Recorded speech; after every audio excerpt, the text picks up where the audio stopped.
শুকরিয়া যে আল্লাহ রব্বুল ইজ্জত পবিত্র মাসে এই পবিত্র দিনে আল্লাহ পাকের পবিত্র ঘর মসজিদে মহান হুকুম জুমার নামাজ আদায় করার উদ্দেশ্যে আসার বসার তৌফিক দান করেছেন। সেজন্য আমরা আল্লাহ পাকের আলিশান দরবারে নিয়ামতের শুকরিয়া আদায় করব। আলহামদুলিল্লাহ। রব্বুল আলামিন আমাদেরকে মালিকের রহমত দ্বারা মালামাল করে রেখেছেন। এত বেশি নাজ নিয়ামতে ভরপুর, এত বেশি রহমত, এত বেশি নিয়ামত দ্বারা আল্লাহ তাআলা আমাদেরকে ঢেকে রেখেছেন। প্রতি মুহূর্তে, প্রতি সেকেন্ডে, প্রতিটি আমার অঙ্গ প্রত্যঙ্গের প্রতিটি শিরায় উপশিরায় আমার মালিকের রহমত বিদ্যমান।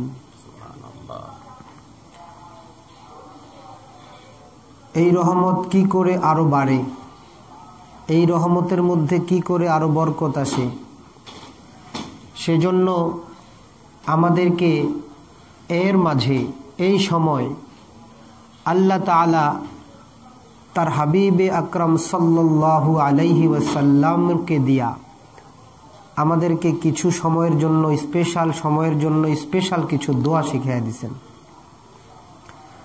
এই মাসে যে দোয়াগুলো পড়তে হয় তার মধ্যে অন্যতম দোয়া আল্লাহুম্মা বারিক লানা ফি রজব ওয়া শাবান ওয়া বাল্লিগনা রমাদান। হে আল্লাহ, আমাদের জন্য বরকত দাও রজব এবং শাবান মাসে। রজব শাবানে কার কাছে বরকত চাইবো? আল্লাহর কাছে বরকত চাইবো, এবং রমজান পর্যন্ত যেন হায়াত পেয়ে যাই, এই দোয়া আল্লাহ পাকের কাছে করব। তো রব্বুল আলামিন তো আমাদেরকে এক বরকতি উম্মত হিসেবেই পাঠাইছেন। যে উম্মতের বরকত এরকম কাজ করবে একটা, যদি এটা সওয়াবের কাজ হয়, নেক আমল হয়, আল্লাহ তাআলা বরকত বাড়ায়া তার আমল নামায় লিখে দিবেন 10টা। সুবহানাল্লাহ।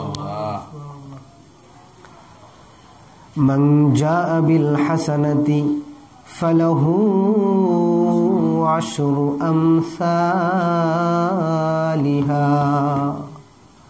কোন বান্দা যখন একটা নেক আমল করে, তাহলে তার ওই নেক আমলকে আল্লাহ তাআলা বরকত দিয়া বাড়াইতে বাড়াইতে কমপক্ষে 10 গুণ করে দিবেন। এটা এই উম্মতের জন্য আল্লাহ তাআলার স্পেশাল বরকত। আপনি একবার বললেন সুবহানাল্লাহ, আমল নামায় আল্লাহ লিখে দিল 10 বার বলছে আমার বান্দা সুবহানাল্লাহ। আল্লাহর দুনিয়াতে আমি যখন আল্লাহ তাআলার যে কোনো একটা আমল করলাম, আমার আমল নামায় আমার মালিক 10টা আমলের সওয়াব লিখে দেন। আল্লাহু আকবার। আবার যে ব্যক্তি আমল করে তার নিয়তের উপর ভর করে এটা আরো বাড়তে থাকে। কি হইতে থাকে? আরো বাড়তে থাকে। আল্লাহ তাআলা তার হাবিবকে বলতেছে, বন্ধু তোমার উম্মতরে কি দিলাম, তারা 1 করবে 10 দিব, 1 করবে 10 দিবে। আল্লাহর রাসূল যেন কয়, তাইলে হাবিব বানায় লাভ কি? 1 10 আরেকটু বাড়ানো যায় না? জিদলি উম্মতি, আমার উম্মতের জন্য আরেকটু বাড়ায়া দেন। আল্লাহ বলে, বন্ধু যাও, তাইলে রমজান মাসে 1 করবে 70 বাড়ায় দিলাম। কত বাড়ায় দিলাম? 70 বাড়ায় দিলাম। বান্দা একটা আমল করবে, আমল নামায় কয়টা লেখা হবে? আল্লাহর নবী যেন তাতেও পরিপূর্ণ সন্তুষ্ট হয় না, কয় আল্লাহুম্মা জিদলি উম্মতি, আল্লাহ আমার উম্মতের জন্য কি আরেকটু বাড়ানো যায় না? আমার উম্মতের জন্য কি আরেকটু বাড়ায় দাও না। আল্লাহ তাআলা যেন তার কুদরতি চেহারায় মুচকি হাসি হেসে আল্লাহর রাসূলকে খুশি করতেছেন। আল্লাহ তাআলা বলতেছেন, যাও দোস্ত, ইলা 700 700 গুণ বাড়ায় দিলাম। কত গুণ? 700 গুণ বাড়ায় দিলাম এক ধাক্কায়। 70 থেকে 700 গুণ বাড়ায় দিলাম। এবার আল্লাহর হাবিবের যদিও দিলটা ঠান্ডা, তারপরেও চিন্তা করে সুযোগ যদি থাকে চাইতে অসুবিধা কি? আমার আল্লাহর নবী আবারও বলে, আল্লাহ জিদলি উম্মতি, আমার উম্মতের জন্য কি আরেকটু বাড়ান যায় না? আমার উম্মতের জন্য কি আরেকটু বাড়ানো যায় না? এই উম্মতের হায়াত কম। আগের উম্মত তো হাজার হাজার বছর হায়াত পাইছে, শত শত বছর হায়াত পাইছে। আমার উম্মত তো 50, 60, 70, 80, 90 বছরে জিন্দেগি খতম। আমার উম্মত তো ইবাদত করতে পারবে কম, কারণ বালেগ হইতে চলে যাবে 15-16 বছর। তারপরে জিন্দেগিতে অল্প কয়দিনেরা সময় থাকে, কতটুকুই বা ইবাদত করবে। আল্লাহ আরেকটু বাড়ান যায় না? আল্লাহু আকবার, আল্লাহু আকবার। এবার আল্লাহ তাআলা তার হাবিবকে রাজি করার জন্যে আল্লাহ তাআলা তার কুদরতি ভাবে মুচকি হেসে যেন আল্লাহর হাবিবকে ঘোষণা দেয়, হাবিব তোমার পরে আর কোনো পয়গম্বর দুনিয়াতে আসবে না। যত নেয়ামত আমার গচ্ছিত আছে রাখবো তো কার জন্য রাখবো? যাও, কথা দিলাম বিগাইরে হিসাব। আমার ধনভাণ্ডারে যত রহমত আর বরকত আছে বিগাইরে হিসাব তোমার উম্মতের জন্য আমি রেখে দিলাম। সুবহানাল্লাহ। কথা কি বুঝেন? সংখ্যা এখন আর সংখ্যা নাই, এখন আর কি নাই? বাকি স্বাভাবিকতা হলো মান জাআ বিল হাসানাতি ফালাহু আশরু আমসালিহা। কোন বান্দা যখন একটা নেক আমল করে তার আমলটাকে বরকত দিয়ে আল্লাহ পাক বাড়াইতে বাড়াইতে কমপক্ষে 10 গুণ করে লিখে দেন। আর তার ইবাদতের নিয়ত যদি, তার কলব যদি আরো বেশি শুদ্ধ হয়, আল্লাহ তাআলা তার কলবের দিকে তাকায়া তার আমলটাকে কখনো কখনো 70 গুণ, কখনো 700 গুণ, কখনো বেগাইরে হিসাব কিয়ামত পর্যন্ত তার আমল নামায় সওয়াব লিখতে থাকে। কি হিসাবে? কার আমলটা কত সুন্দর হইছে, কে কত সুন্দর দিল নিয়ে আমলটা করছে, ওই হিসেবে আল্লাহ কাউকে 10 দিবে কমপক্ষে। কমপক্ষে সীমানা কত? 10। বাড়বে কার জন্য? যাকে আমার মালিক পছন্দ করে ফেলবে তারটা আরো বাড়তে থাকবে। কতটা বাড়বে? কয় বেগাইরে হিসাব, কোনো হিসাব নাই, বাড়াইতেই থাকবো, বাড়াইতেই থাকবে। এমন কিছু আল্লাহ পাকের স্পেশাল বান্দা আছেন, ওই বান্দাগুলো কোনো নেক আমল করতে দেরি আমার মালিক তাগুলোকে ডাক দেয়া বলে তার আমল নামায় সওয়াব লিখতে থাকো। ফেরেশতারা বলে কতদিন পর্যন্ত লিখবো গো মালিক? আমার মালিক ডাক দেয়া বলে কিয়ামতের ময়দানে হিসাবের আগ পর্যন্ত। কিছু বান্দা এরকম, কিছু বান্দা এরকম থাকবে। তো দুনিয়াতে মানুষের যেরকম ক্লাসিফিকেশন আছে না নাই? কিছু মানুষ দামি, কিছু মানুষ কম দামি দুনিয়ার মানুষের কাছে। তো আল্লাহর কাছেও তো এরকম কিছু মানুষ আছে, কিছু কম দামি, কিছু বেশি দামি, আছে না নাই? আল্লাহর দুনিয়াতে 100 লক্ষ পয়গম্বর পাঠাইলেন। সমস্ত পয়গম্বরের ক্লাস কি সমান? কথা বুঝছেন? সমস্ত পয়গম্বরের মর্যাদা কি এক? 100 লক্ষ পয়গম্বরের মধ্যে মাত্র 315 জন হইল রাসূল। কয়জন রাসূল? 315 জন। রসুল অল্প কয়জন? সমস্ত রসুলরা নবী, কিন্তু সমস্ত নবী রসুল ছিলেন না। সমস্ত নবী কি ছিলেন না? রাসূল ছিলেন না। যারা রাসূল নবী, সাধারণ নবীদের চেয়ে ওনাদের সম্মান একটু বেশি। তো সমস্ত পয়গম্বরদের ক্লাস একরকম না, মান শান একরকম না।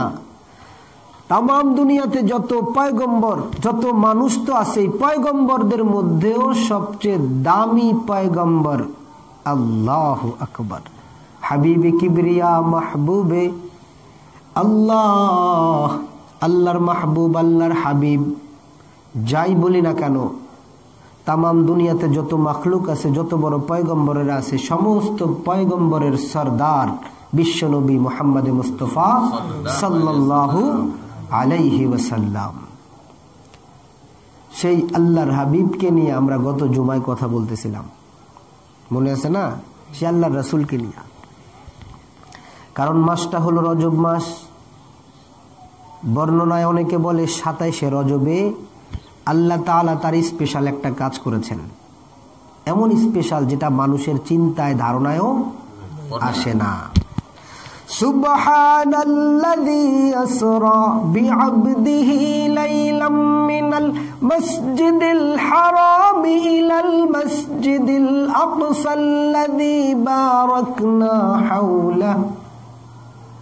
আল্লাহ কয় সুবহানাল্লাযী আসরা বিআবদিহি। প্রথমে আল্লাহ কয় সুবহান, আমি আল্লাহ সমস্ত দুর্বলতা থেকে পাক। তোমরা মনে করতে পারো আমি আল্লাহ, এটা কেমনে সম্ভব? এক আসমান পাড়ি দেওয়া, এক রাত্রিতে এক দুনিয়ার থেকে ডিরেক্ট আসমানে উঠায় নিবে, এটা কি সম্ভব? কথা বুঝছেন না বুঝেন নাই? দুনিয়ার মানুষ এখন ডিজিটাল সায়েন্সের যুগ, এত অত্যাধুনিক প্রযুক্তি থাকা সত্ত্বেও মানুষ এখনো সূর্যগুলোকে যাওয়ার সাহসী করতে পারে নাই, নাকি? ওই সূর্যগুলোকে পৌঁছাবার মতো মানুষের ক্ষমতা এখনো নাই। আমরা যেই গ্যালাক্সিতে আছি, যেই গ্যালাক্সি, আমাদের এই গ্যালাক্সির নাম বিজ্ঞানীরা বলে মিল্কি ওয়ে। এই গ্যালাক্সিতে এত লক্ষ হাজার হাজার কোটি গ্রহ উপগ্রহ আছে। আমাদের এই গ্রহের নাম পৃথিবী। এই গ্রহের নাম কি? পৃথিবী। এই পৃথিবীর চেয়ে 13 লক্ষ গুণ বড় হচ্ছে সূর্য। কত লক্ষ গুণ বড়? 13 লক্ষ গুণ বড় হচ্ছে সূর্য। তাহলে এই তামাম পৃথিবীটাকে, এরকম 13 লক্ষটা পৃথিবীকে রেখে দেওয়া যাবে সূর্যের ভিতরে। এত বড় এই গ্যালাক্সি। তো এই পৃথিবী থেকে ওই সূর্যের দূরত্ব কত? এই পৃথিবী থেকে ওই পৃথিবীর দূরত্ব, হায় হায়, যে দুনিয়ার মানুষ তার একই মিল্কি ওয়ে, অর্থাৎ বুঝাইতে চাইতেছি একই দেশের মানুষ তার পাশের জেলায় যাইতে পারতেছে না। মনে করেন বাংলাদেশ একটা দেশ, মিল্কি ওয়ে আমাদের একটা গ্যালাক্সি। এই মিল্কি ওয়ের এক একটা গ্রহ থেকে আরেকটা গ্রহতেই তো আমরা যাইতে পারি না, কথা ঠিক নেই? মিল্কি ওয়ের এই গ্রহ থেকে একটার থেকে আরেকটায় যাওয়ার ক্ষমতা আমাদের নাই। তাইলে এবার বলেন, যদি আমরা এক মিল্কি ওয়ে থেকে আরেকটা গ্যালাক্সিতে যাওয়ার তো স্বপ্ন দেখতে পারি না, তাইলে আমার মালিক কি কইরা আল্লাহর রাসূলকে হাজার হাজার গ্যালাক্সি থেকে পার করে 500 বছর রাস্তার সমান হলো প্রথম আসমান। প্রথম আসমান কতটুকু দূরে? জমিন থেকে 500 বছরের রাস্তা। তাও কিসের? সাধারণ গাড়ির রাস্তা, হেলিকপ্টারের রাস্তা, রকেটের রাস্তা না। আলোর গতিতে যদি কোনো কিছু চলে, কিসের গতিতে? আলোর গতিতে। বর্তমানে এত গতিতে কোনো বাহন বানানোর সাধ্য বর্তমান ডিজিটাল সায়েন্সও দেখাইতে পারে নাই। আলোর গতিতে যদি কোনো বাহন চলে, সেই বাহন 500 বছর গেলে পরে প্রথম আসমান পর্যন্ত যাওয়া যাইতে পারে। আর আমার মালিক তার হাবিবকে এক রাত্রে নিয়ে গেছেন। কয় রাত্রে? এক রাত্রে। কেন বলতেছি কথাগুলো? রজব মাস। কোন মাস? রজব মাসের আজকে 20 তারিখ। বর্ণনা, কিছু বর্ণনায় আছে 27শে রজবে মেরাজ সংগঠিত হয়েছিল, যদিও নাকি হাদিসের ভাষ্য অনুযায়ী কথাটা একেবারে পারফেক্ট কিংবা নিশ্চিত না। ধরে নিলাম যে কোনো একটা রজনীতে, হাদিসের মধ্যে কোন রাত্রিতে হয়েছে এটা পরিষ্কার বর্ণনা নাই। তবু আল্লাহ তাআলা তার বন্ধুকে যে জমিন থেকে আসমানে উঠাইছেন, এটা তো কোরআনে পরিষ্কার বর্ণনা। সুবহানাল্লাযী আসরা বিআবদিহি লাইলাম মিনাল মাসজিদিল হারাম। আল্লাহ বলছেন সুবহান, ওই আল্লাহ সমস্ত দুর্বলতা থেকে পাক। তোমরা দুনিয়ার মানুষ ভাবতে পারো পৃথিবীর থেকে তো সূর্যতে যাওয়াই অসম্ভব, এবার সূর্য থেকে এক একটা গ্রহ থেকে আরেকটা গ্রহের মধ্যে যাই দুনিয়ার মানুষ এখনো যাইতে পারে নাই। সুতরাং এক গ্যালাক্সি থেকে আরেক গ্যালাক্সিতেও তো যাইতে পারে নাই। সুতরাং হাজার লক্ষ কোটি গ্যালাক্সিগুলোকে পাড়ি দিয়া ওই প্রথম আসমানকে ভেদ করিয়া আবার দ্বিতীয় আসমানকে ভেদ করিয়া এমনিভাবে সপ্তম আসমানকে ভেদ করে বাইতুল মামুরকে পাড়ি দিয়া জান্নাত জাহান্নামকে আল্লাহ তাআলা দেখিয়া রফরফ নামক ফেরেত এরকম বাহন দিয়া আরশে আজিমে পৌঁছাতো দুনিয়ার মানুষের কল্পনায়ও আসে না, আসে নাকি? এজন্য আল্লাহ বলতে চায় দুনিয়ার মানুষের যেটা কল্পনায় নাই, সাধ্যে নাই, মনে করো না এটা আমার জন্য অসাধ্য, মনে করো না এটা আমার জন্য। এজন্য আল্লাহ শুরুতেই এই কথা বলার আগেই বলতেছে সুবহানাল্লাযী, আমি আল্লাহ সমস্ত দুর্বলতা সমস্ত অক্ষমতা থেকে পাক। মানুষের অক্ষমতা আছে, মানুষের সীমাবদ্ধতা আছে, কিন্তু আমার আল্লাহ পাকের অক্ষমতা নাই, আল্লাহ পাকের সীমাবদ্ধতা আছে নাকি? ভাই কথা বুঝেননি? তাহলে এজন্য আল্লাহ প্রথমে বলছেন আসরা বিআবদিহি লাইলাম মিনাল মাসজিদিল হারাম। এবার আল্লাহর বন্ধুকে আল্লাহ মসজিদে হারাম থেকে ইলাল মাসজিদিল আকসা কোন পর্যন্ত নিচে? আগে মসজিদে আকসা পর্যন্ত নিচে, বাইতুল মাকদিস যেটাকে আমরা বলি। বর্তমানে এটা ইহুদিদের দখলে। কার দখলে? এই মসজিদ থেকে বাইতুল মাকদিস থেকে বাইতুল্লাহ থেকে বাইতুল মাকদিসে নিয়ে গেছেন। এবার আমরা একটু ভূমিকার দিকে যাইতে হয়।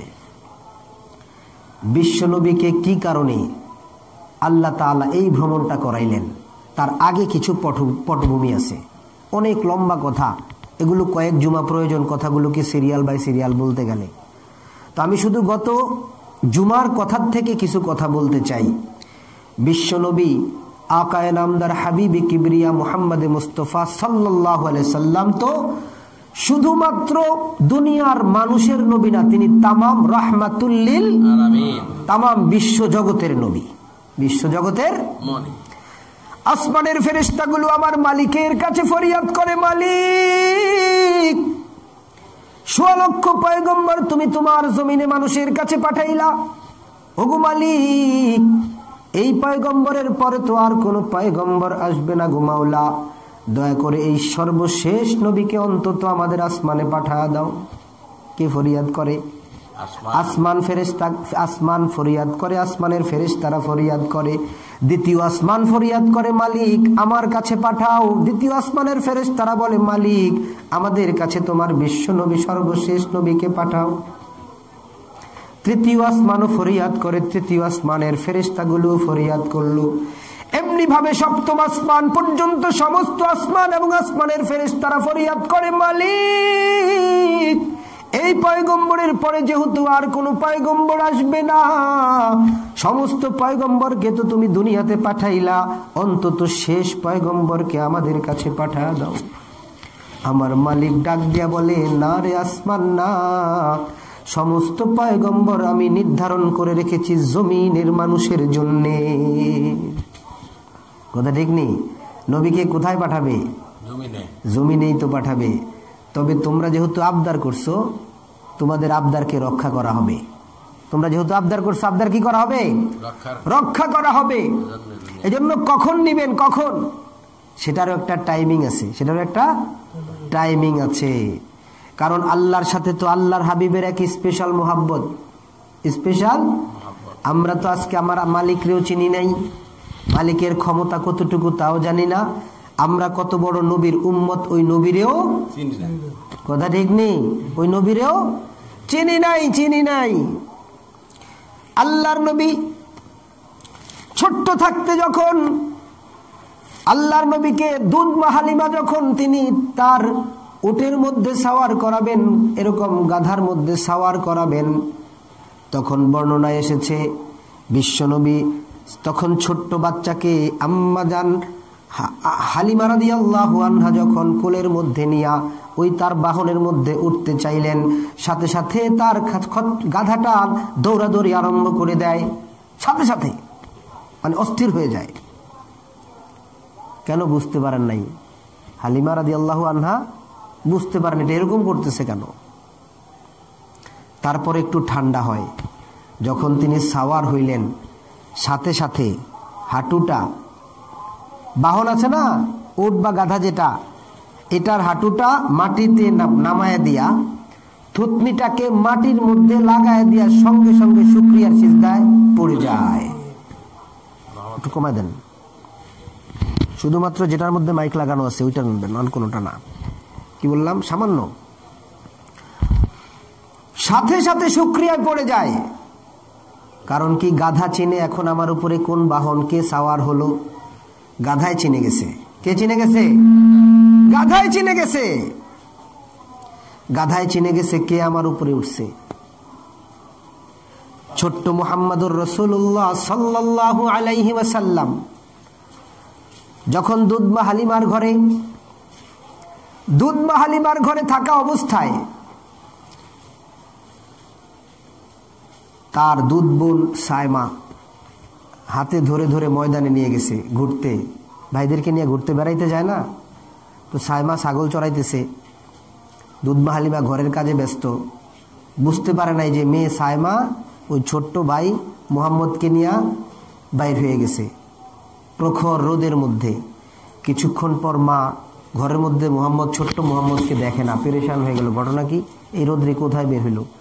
আরবের রোদ তো আমাদের মতো সাধারণ রোদ না, যারা গেছে তারা জানে।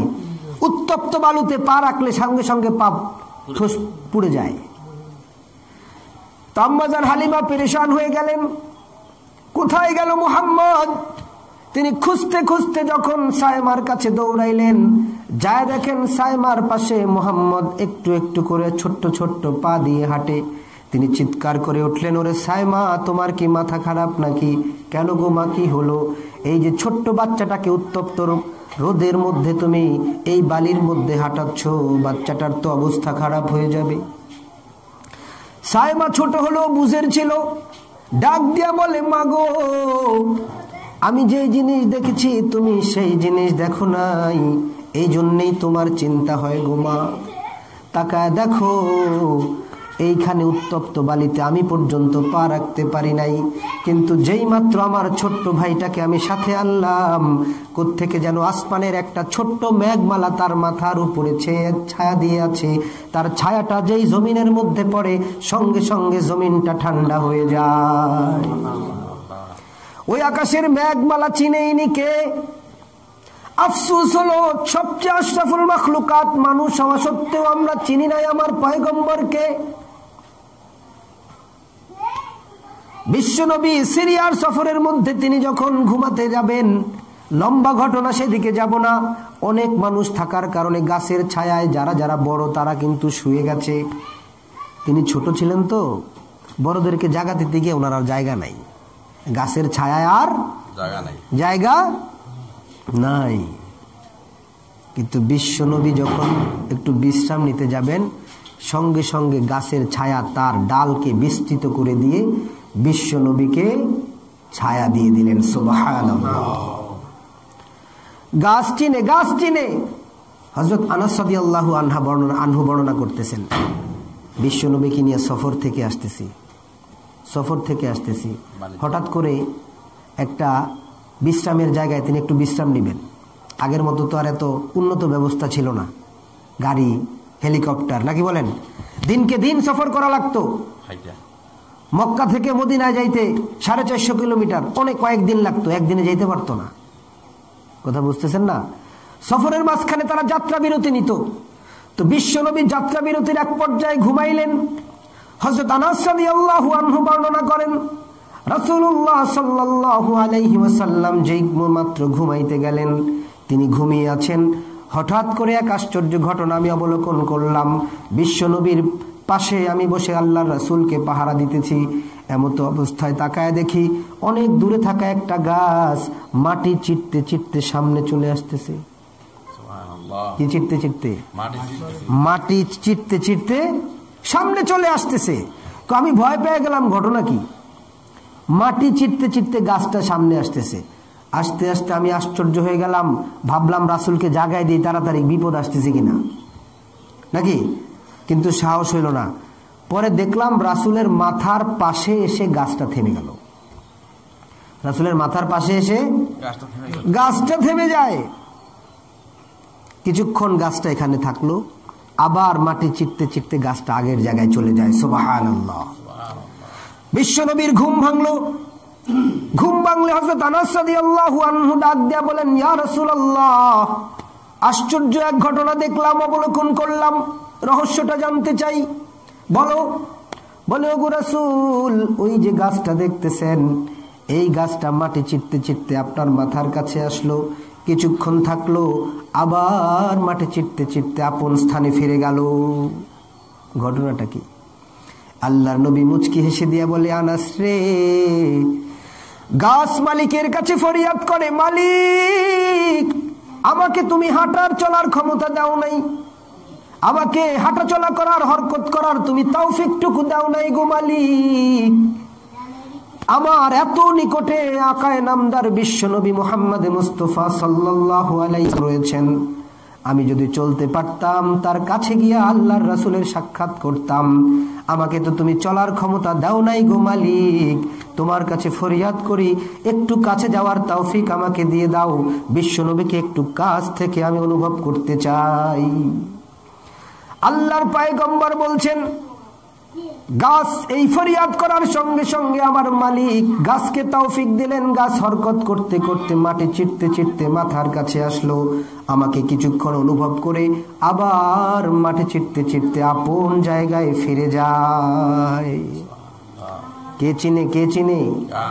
গাছ চিনে নিকে, গাছও চিনে নিকে, উট চিনে নিকে। বিশ্বনবী যেই উটের মধ্যে উঠবেন, উট চিনে কিনা? কথা বুঝতেছেন? বিশ্বনবী যেই পাথরের মধ্যে পা রাখবেন, পাথর তুলার মতো নরম হয়ে যায়, পাথর চিনে নিকে, চিনে কিনা?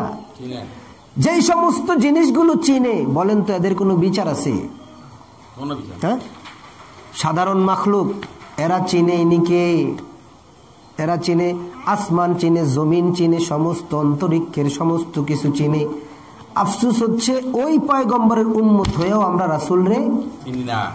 আরে সাধারণ গুইসাপ পর্যন্ত আমার মালিক রে চিনে। লম্বা কথা যে চলে যেতে হয়, খালি কথা মনে পড়ে যায়, না বলেও পারি না।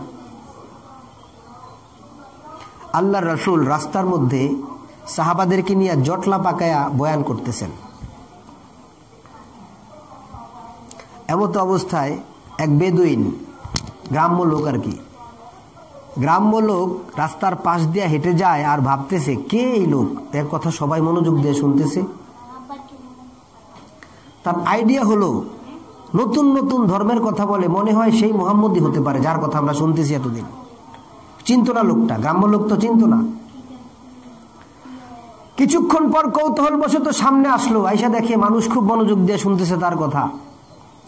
সে বন থেকে, জঙ্গল থেকে একটা গুইসাপ শিকার করে তার হাতের মধ্যে এটা নিয়ে যাবে। আগে আরবেরা গুইসাপ খাইতো, কথা বুঝতেছেন? গুইসাপ শিকার করে যাওয়ার পথের ঘটনা। আল্লাহর রাসূল সাল্লাল্লাহু আলাইহি সাল্লাম যখন কথা বলছেন, গ্রাম্য লোক তো ম্যানার্স কম বুঝে, তারা ভদ্রতা ততটা বুঝে না। তো যখন দেখলো বিশ্বনবী কথা বলছেন, তখন সে বলে, দেখি এই যে নতুন ধর্মের প্রচার করে, তারা তো মনে করছে এটা হলো একটা ধোঁকাবাজি, নাউজুবিল্লাহ। তো সে বলল, আজকে আমি একটা ধরা খাওয়াই দেই মুহাম্মদকে। কে চিন্তা করলো? ওই গ্রাম্য লোকটা চিন্তা করলো, আমি একটু তাকে দেখি ধরা খাওয়াই দেই। তো বলতেছে, ইয়া মুহাম্মদ, হে মুহাম্মদ, তুমি কি সেই মুহাম্মদ যে নতুন ধর্মের প্রচার করো? তো আল্লাহর নবী বলছেন, হ্যাঁ, আমি সেই মুহাম্মদ যে এক আল্লাহর তাওহীদের দাওয়াত দেই।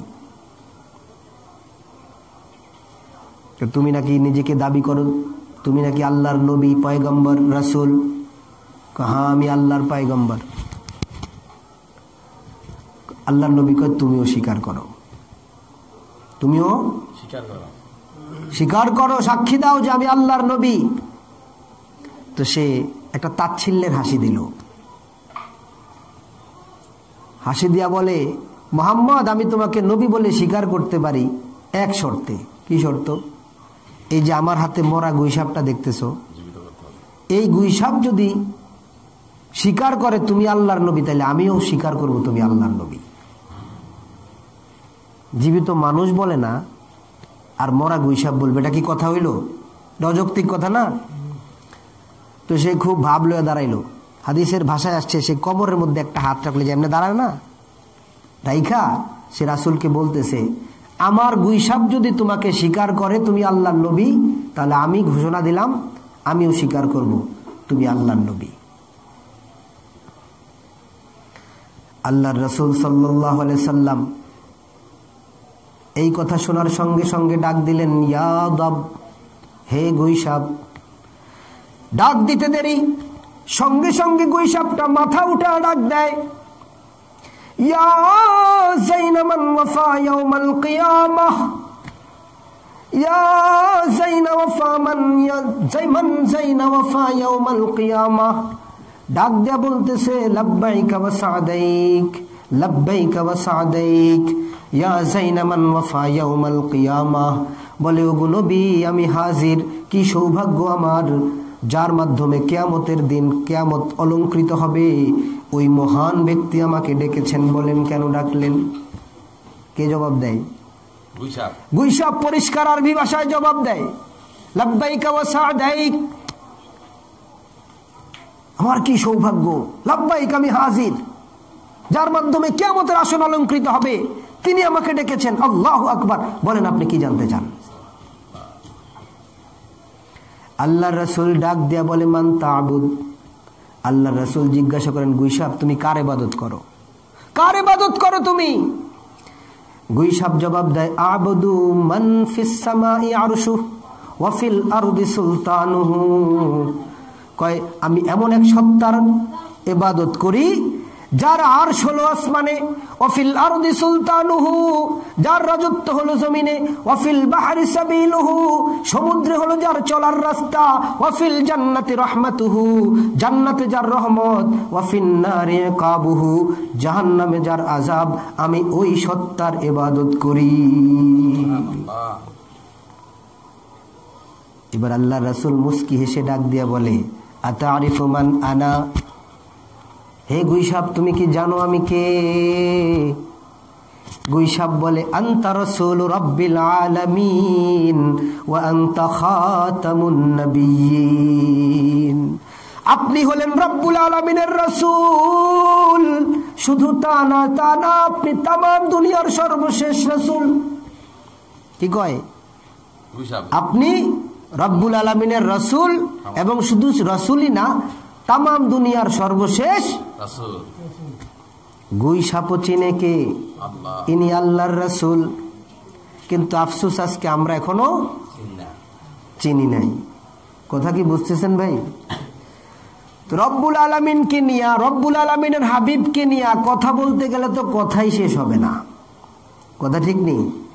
আল্লাহ তাআলা কেমন মুহাব্বত করেন, হায় হায়। ডাক দেয়, ইয়া আইয়ুহাল মুজাম্মিল, আবার কখনো ডাক দেয়, ইয়া আইয়ুহাল মুদ্দাথির। নাকি আল্লাহর নবী নামাজে দাঁড়ায় রয়েছে, কষ্ট করে নামাজ পড়তেছে। আল্লাহর নবী নামাজে কষ্ট করে, আর আল্লাহ কয়, বন্ধু তোমার এত কষ্ট সহ্য হয় না। ইয়া আইয়ুহাল মুদ্দাথির কুমিল লাইলা ইল্লা কালিলা। এতক্ষণ পর্যন্ত লম্বা কেরাত, লম্বা সিজদা, লম্বা রুকুর মাধ্যমে নামাজ পড়ার দরকার নাই।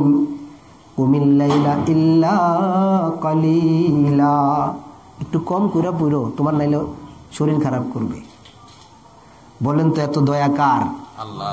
কে কাকে? এটা মুহাব্বতের দাবি। কিসের দাবি? এটা মুহাব্বতের দাবি। আল্লাহর হাবিবকে আল্লাহ তাআলা কতটা মুহাব্বত করেন। এই জন্যই তো আমি যে কথায় আসতেছিলাম, এটা রজব মাস। কোন মাস? রজব মাস। যে হাবিবকে আল্লাহ তাআলা আরশে আজিমে উঠায় নিয়েছেন, মেরাজ করাইছেন। মেরাজ কেন করাইছেন ওই কথাগুলো বলতে গেলে লম্বা কথায় চলে আসবে, এই জন্যই কিছুটা ভূমিকা টানলাম। যে আল্লাহর হাবিবকে আল্লাহ তাআলা এতটাই মুহাব্বত করেন, তামাম দুনিয়ার সমস্ত পয়গম্বরেরা আল্লাহকে রাজি করার জন্য পেরেশান, আর আল্লাহ তাআলা স্বয়ং তার বন্ধুকে রাজি করার জন্য পেরেশান। সমস্ত নবী রাসূলদের একমাত্র মুরিদ, একমাত্র ইচ্ছার জায়গা হলো আল্লাহ। কারা পাইতে চায়? কাকে পাইতে চায়? আল্লাহকে। সমস্ত নবী কাকে পাইতে চায়? আল্লাহ। সমস্ত রাসূল কাকে পাইতে চায়? আল্লাহ। আর আল্লাহ বলছেন, সমস্ত নবী রাসূল আমি আল্লাহকে পাইতে চাই, আর বন্ধু তোমাকে আমি জানাই দিলাম আমি আল্লাহ স্বয়ং তোমাকে পেতে চাই। কেমন রাসূল! কিন্তু ওই বিশ্বনবীকেই আল্লাহ তাআলা দুনিয়াতে এত বেশি পরীক্ষায় ফেলেছেন, ঠিক নেই? এত বেশি কষ্টের পরীক্ষা নিয়েছেন। আশ্চর্য না বিষয়টা? বিশ্বনবী যখন নবুয়তের দাবি নিয়া যখন আল্লাহ তাআলা যখন নবুয়তের দাওয়াত দিতে লাগলেন তামাম দুনিয়ার মানুষ, ওই সময় আল্লাহ পাকের আল্লাহর রাসূলের বিরোধিতা তখন মুশরিকরা করতেছিল। ওই সময় বিশ্বনবীর সবচেয়ে বড় ঢাল ছিলেন, অনেকের মধ্যে দুইজন স্পেশালিস্ট। সবচেয়ে বড় ঢালের মধ্যে এক নাম্বার অন্যতম একজন ঢাল ছিলেন আম্মাজান খাদিজা রাদিয়াল্লাহু আনহা। আরেকজন ঢাল ছিলেন বিশ্বনবীর চাচা, তখন মক্কার কুরাইশদের সর্দার আবু তালিব। দুইজন ঢাল হওয়ার কারণ কি? একজন তো মক্কার সর্দার হওয়ার কারণে তার একটা প্রভাব পাওয়ার আছে, আর খাদিজা রাদিয়াল্লাহু আনহা মক্কার সমস্ত মক্কাবাসীর মধ্যে একজন বড় ব্যবসায়ী এবং ধন সম্পদশালী মহিলা হওয়ার কারণে ওনার একটা প্রভাব ছিল। এই দুই প্রভাবের কারণে ওই ধনী মহিলার স্বামী হিসেবে আর আবু তালেবের ভাতিজা হিসেবে তিনি আলাদা একটা শক্তি পাইতেন। দিনের কাজ করতে গেলে কাফেররা যদিও চিন্তা করতো তাকে মাইর দেওয়া দরকার, চিন্তা করতো বাপরে বাপ এটা আবু তালেবের ভাতিজা, কথা কি বুঝতেছেন? আবার এটা খাদিজার স্বামী, এই চিন্তা তারা করে একটু পিছে থাকতো। রাসূলের এই জিন্দেগিতে, নবুয়তের জিন্দেগিতে এই দুইটা শেল্টার ছিল রাসূলের বড়। কিন্তু আল্লাহর কি ইচ্ছা, দুনিয়ার কারো শেল্টারে তো আল্লাহ তাআলা তার নবীকে বড় করবেন না, কথা কি বুঝতেছেন? এই জন্য আল্লাহ তাআলা আবু তালেবকে উঠায় নিলেন। আবু তালেব টাইম মতো দুনিয়ার থেকে বিদায় হয়ে গেছে, ইন্তেকাল করলো।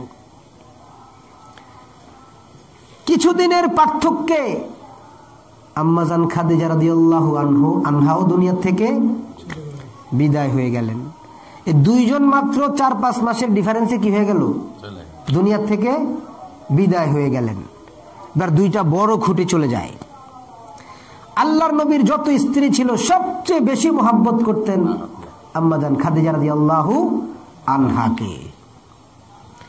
এমন কোন দোয়া নাই যেই দোয়াতে আল্লাহ তাআলা আম্মাজান খাদিজার জন্য দোয়া করে নাই।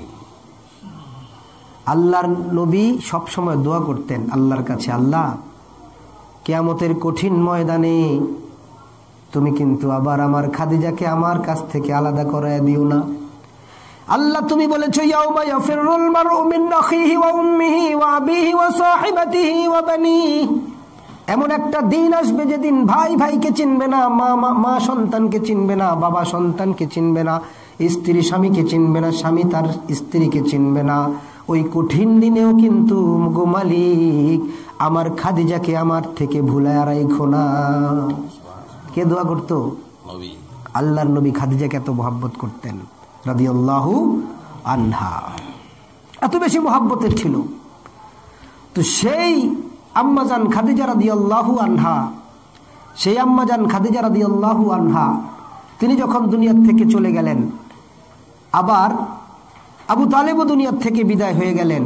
এই বৎসরটাকে ইতিহাসের ভাষায় বলে আমুল হুজন, অর্থাৎ পেরেশানির বৎসর, বিরাট দুশ্চিন্তার বৎসর।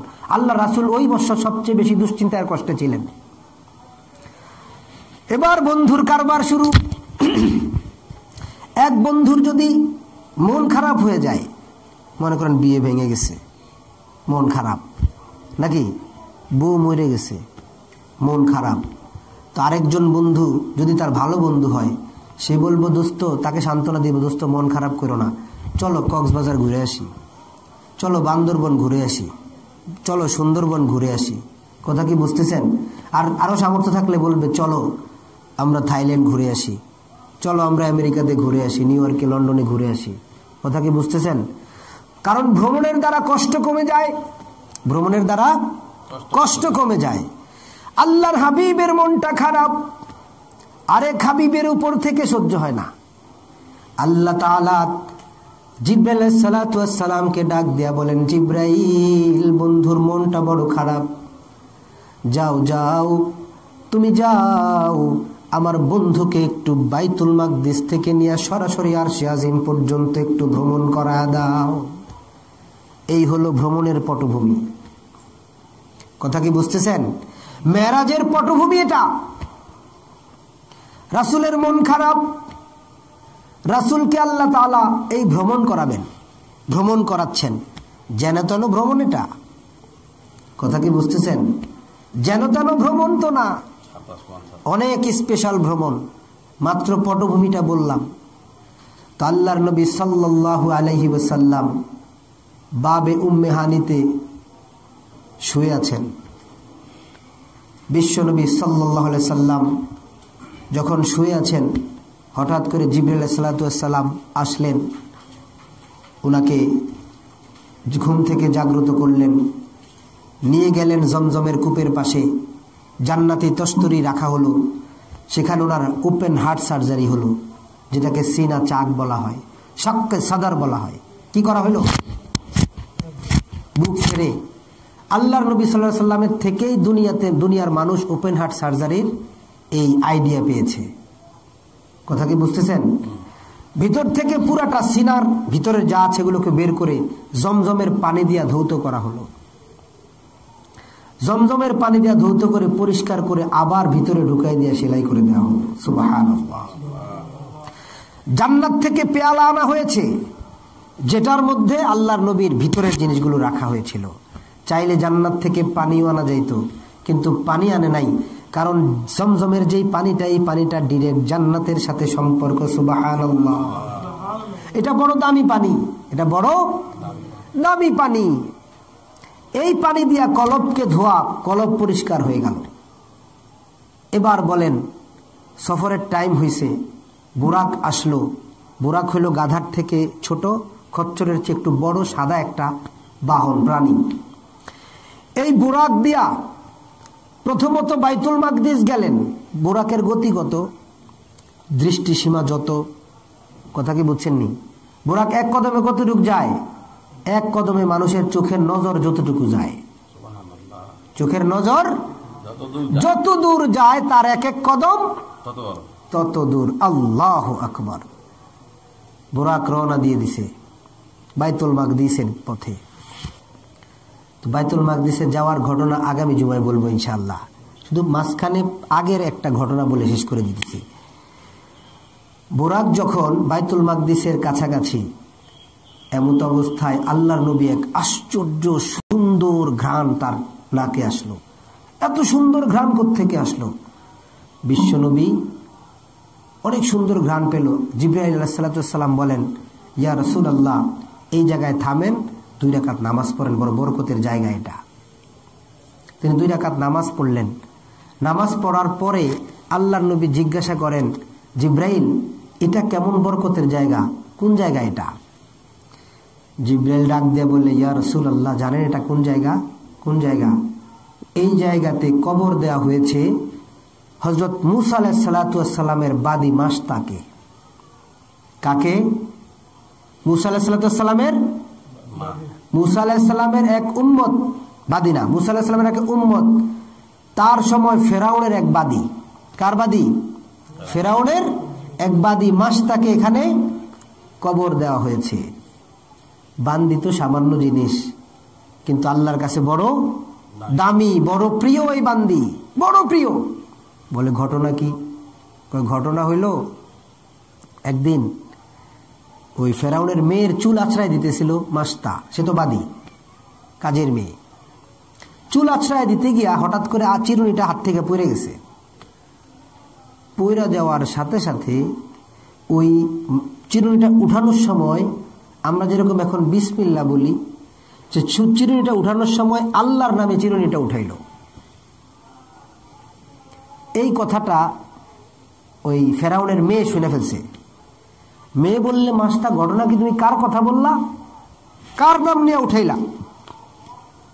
বলে, আমি যার নাম নিয়ে উঠাইছি সে তোমারও রব, তোমার বাবারও রব, আমারও রব, তামাম দুনিয়ার সমস্ত মানুষের রব। কেউ কও কি তাইলে আমার আব্বাই কি? তোমার আব্বা হইল 2 নাম্বার। তোমার আব্বা হইল কি 2 নাম্বার।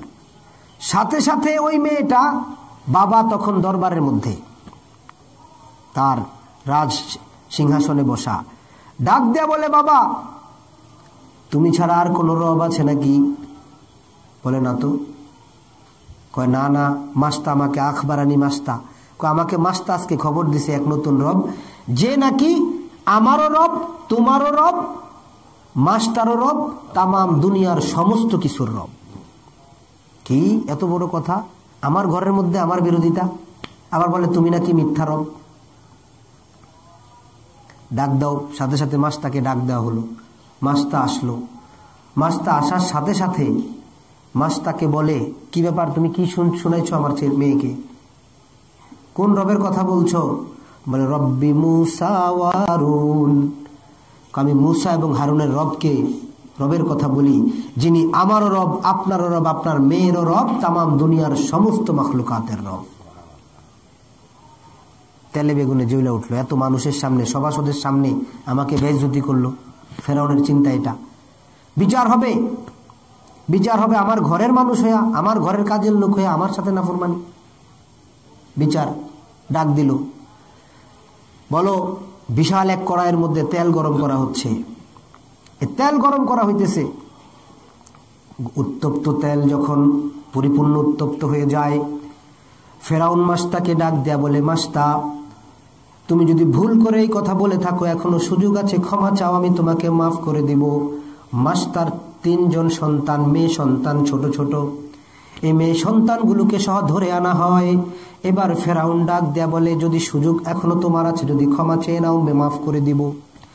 আর যদি তুমি ক্ষমা না চাও, আমি কিন্তু তোমাকে সতর্ক করে বললাম, তোমার সন্তানগুলোকে পর্যন্ত আমি এই উত্তপ্ত তেলের মধ্যে ছেড়ে খতম করে দিব।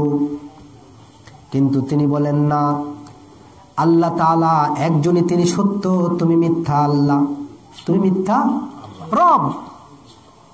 আল্লাহ আসলে একজনই, আল্লাহ আসলে একজনই। কয় শোনো, এই কথার থেকে ফিরে আসবা কিনা সেটা বলো। এই কথার থেকে ফিরে আসা সম্ভব না। তো যাক, লম্বা কথা, সেদিকে যাচ্ছি না। যখন তিনি রাজি করাইতে পারেন নাই, ফেরাউন সর্বপ্রথম তার বড় মেয়েটাকে ধরে। বড় মেয়েটাকে ধরে এবার বলে, মাস্তা এখনো সময় আছে, স্বীকার করো, আগের কথার থেকে ফিরে যাও, তোমার মেয়েকে ছেড়ে দিব, তোমাকেও ছেড়ে দিব। বলে, না না, দুনিয়াতে জান যাইতে পারে, তবু আমি আমার কথার থেকে সরতে পারবো না।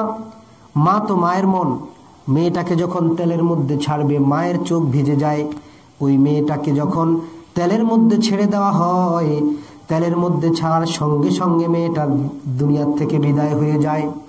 কিন্তু আল্লাহ তাআলা তার মাকে সান্ত্বনা দেওয়ার জন্য ওই ছোট্ট বাচ্চাটার রূহটা যখন উপরের দিকে উঠতে থাকে, ডাক দেয়া বলে, মাগো, সন্তানের কারণে তোমার মনটা তুমি খারাপ করো না গো মা, অল্প কিছুক্ষণের মধ্যে জান্নাতে আমরা একত্র হয়ে যাব, চিন্তা করো না। দ্বিতীয় মেয়েটাকে ধরে যখন ফেরাউন বলে, এখনো সুযোগ আছে, যদি এখন কথার থেকে ফিরে আসো, প্রথম মেয়েটাকে মতো একেও কিন্তু শেষ করে দিব। বলে, দিতে পারেন, অসুবিধা নাই। দ্বিতীয় মেয়েটাকে গরম তেলের মধ্যে ছেড়ে দিয়ে হত্যা করা হয়।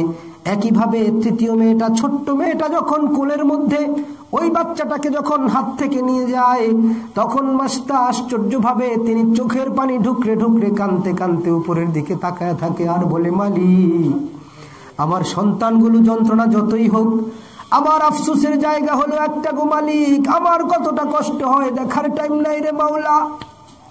যখন তিনি উপরের দিকে চায়া একটু কান্না করতেছেন, ফেরাউন ডাক দিয়া বলে, মাস্তা ঘটনা কি, কাঁদো কেন, এখনো সুযোগ আছে, বলো, তাইলে এখনো তোমার ছেড়ে দেব। ফেরাউনের সাথে কথা বলার টাইম নাই। মাস্তা উপরের দিকে ডাক দিয়া দুহাত তুলে বলে, রে মালিক, সন্তানগুলোকে আমি তোমার জন্য কোরবানি দিতে পারি গো মালিক, তবুও তুমি আগে বলো, তুমি কি নারাজ হয়ে গেছো নাকি? তুমি নারাজ হয়েও না গো মালিক। ওই ছোট্ট বাচ্চাটাকে যখন তেলের মধ্যে ছেড়ে তাকেও খুন করে ফেলা হয়, একটু পরে ওই ছোট্ট বাচ্চাটাও যখন রূহটাকে আসমানের দিকে নিয়ে যাওয়া হয়, আওয়াজ আসে, মা চিন্তা করো না গো মা, কষ্ট পাইও না, কিছুক্ষণের মধ্যেই জান্নাতে আমরা আবার একত্রিত হব। এই কথা বলার পর ওই মাছটাকেও কিছুক্ষণ পরে ওই গরম তেলেই হত্যা করা হয় চুবায়া। সেই মাছটা মেরাজে যাওয়ার পথে মাছটাকে যেই জায়গায় কোরবানি করা হয়েছে, শুধু মাছটাকে যখন তেলে ঢালে তখন মাছটা একটা রিকোয়েস্ট করছিল। ফেরাউন একটা ওয়াদা, যারা ফাঁসির আসামি তাদের শেষ কথাটা মানা হয় অনেক ক্ষেত্রে, একটা ওয়াদা দিতে হবে। কয় কি? আমাকে শুধু যেখানে কবরটা দিবা, আমার 3 সন্তানের হাড্ডি টাড্ডি যাই আছে এগুলাকে একসাথে দিবা। যেই জায়গাটার থেকে এই ঘ্রাণটা পাচ্ছেন আপনি, এদের কবরটা এই জায়গায়, আর এই জায়গার থেকে জান্নাতি ঘ্রাণ কিয়ামত পর্যন্ত চলতে থাকবে। এই বাইতুল মাকদিসে যাওয়ার আগে আল্লাহর নবী এই জায়গায় 2 রাকাত নামাজ পড়ছিলেন মেরাজের রজনীতে। ইনশাআল্লাহ আগামী জুমাতে আমরা মেরাজের ধারাবাহিক বাকি আলোচনা করব। আল্লাহ তাআলা আমাদেরকে তৌফিক দান করেন। ওয়া মা তৌফিক ইল্লা বিল্লাহ। যারা কবলাল জুমা আদায় করি নাই, কবলাল জুমা আদায় করে নেব।